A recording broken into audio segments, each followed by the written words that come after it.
labadii bishii labaad 2018 subaxnimo maansadu hooyo waa maanso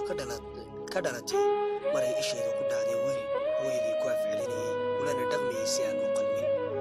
dabadeed dareenkaygu intii uu isbedelay ayay maansadani ku soo dhacday maankayga iyadoo ka turjumaysa meeqaamka ay aniga ii taagan tahay hooyo tirina sida tan anigana hugayga iyo hilinkayga nolosha nafta hiigsigeedahay ilaa ii iftiimoon mugdigaga hayaamiyo ogol roob daroorahay marna horumarkayga iyo himilada waxgaradka iyo ishaadacsigeediyo hubka aan ku dhaatahay hooyo ruuxa aadmiga inantii habaaskiyo iga saaray hoogii hoobaan bislaatiyo hornimaykiisaay hooyo galab carrawg iyo habeen dami socdaalkii ruuxa hiirta waa beri ani horumarkaygii hurdo uga hayaan tahay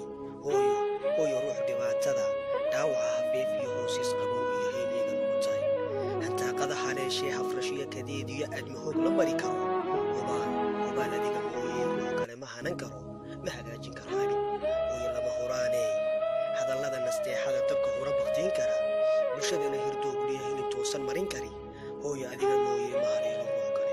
hoggaankaygii noloshiyo huga aan ku dhaateen ku hilmaamo ciilkaay hanaankiyo wanaagiyo hadafkaygii gaadhshaay